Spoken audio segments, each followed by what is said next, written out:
अस्सलाम वालेकुम friends, welcome back to top smarties drama serial Iqtidar. जहां पर ज़ैन की तबीयत काफ़ी ख़राब है, लेकिन समन शाह को लगता है कि वो अपने बच्चे की जान बचा सकती है, क्योंकि वो सब कुछ ही तो कर सकती है। बेशक इक़्तिदार के बाद समन शाह जैसे लोग खुदा को भूल जाते हैं। वो समझते हैं कि दुनिया को वो अपने तरीके से चला सकते हैं, इसलिए तो वो बहुत मुतमिन है कि उसके बच्चे की जान बच जाएगी। ऐसे में वो अब शाहनवाज शाह को घर भेज देती है कि मैं यहाँ पर मौजूद हूँ, तुम घर चले जाओ।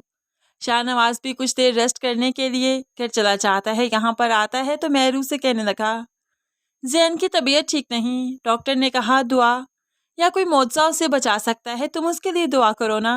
मैं जानता हूँ ये सब कुछ तुम्हारे लिए बहुत मुश्किल है, लेकिन मैं ये भी जानता हूँ कि तुम दुआ करोगी तो ज़रूर बेहतरी होगी, इसलिए प्लीज़ तुम उसके लिए दुआ करोगी ना।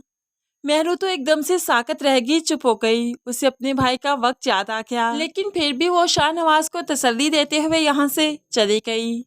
दूसरी तरफ शाहनवाज, जो कि काफी देर रेस्ट कर चुका था, अब चाहता है कि अपनी माँ के पास वापस चला जाए। ऐसे ही जब वापस जाने का, हॉस्पिटल जाने का इरादा करता है, तो जब जाने लगा, रास्ते में प्रेस वाले उसे घेर लेते हैं। जी शाहनवाज साहिब, बताइए क्या हाल है ज़ैन शाह का? क्या वो बच भी जाएंगी या नहीं? डॉक्टर क्या कहते हैं? क्या आप अपने मुजरमों के बारे में कुछ बता सकते हैं? आपको किसी पर शक हो, किसी का नाम लेना चाहते हो? क्या आपने कोई रिपोर्ट दर्ज करवाई या नहीं अभी तक?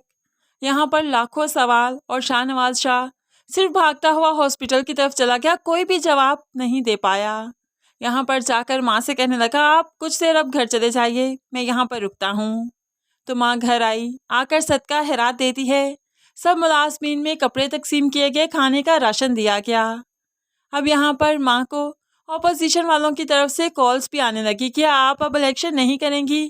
क्या आपकी जगह पर हम सीट लेंगे? तो समन शाह बड़े ही धड़ल्ले से कहने लगी, ऐसा कैसे हो सकता है, मैं इलेक्शन ना करूं? कोई जलसा ना हो, कोई जुलूस ना हो, सब कुछ होगा, और सब कुछ बड़े ही धूमधाम से होगा, क्योंकि मेरा बेटा बहुत जल्द घर आ जाएगा। अब यहाँ पर ऐसी ही बातें कर रही थी कि थोड़ी देर के बाद शाहनवाज शाह घर में एंटर होता है, और यहाँ पर कहने लगा, माँ वो ज़ैन। तो माँ कहने लगी, हाँ बेटा, मैं जानती हूँ वो बिल्कुल ठीक हो जाएगा, बड़ी दुआएं मांगी हैं, बड़ी मन्नतें मांगी हैं। लेकिन शाहनवाज शाह ने तो भाई की मौत की खबर सुना दी, जो कि समन शाह को यहीं ज़मीन पर ढेर कर देती है। तो जल्दी से मुलाजमीन ने आगे बढ़ते हुए समन शाह को पकड़ लिया। अब ज़ैन तो इस दुनिया में नहीं रहा। ज़ैन के लिए बहुत जल्द इस घर में सफ़े मातम बिछ जाएगा। समन शाह तो हैरान कि उसके बच्चे को नहीं जाना चाहिए था।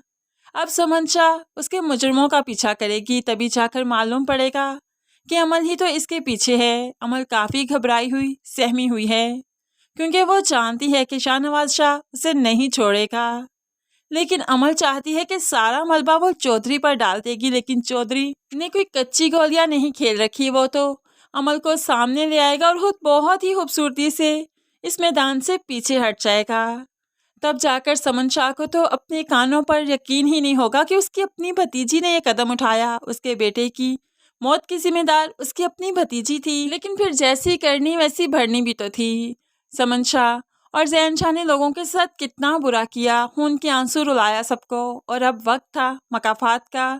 सो समन शाह को ये मकाफात तो बर्दाश्त करना ही होगा।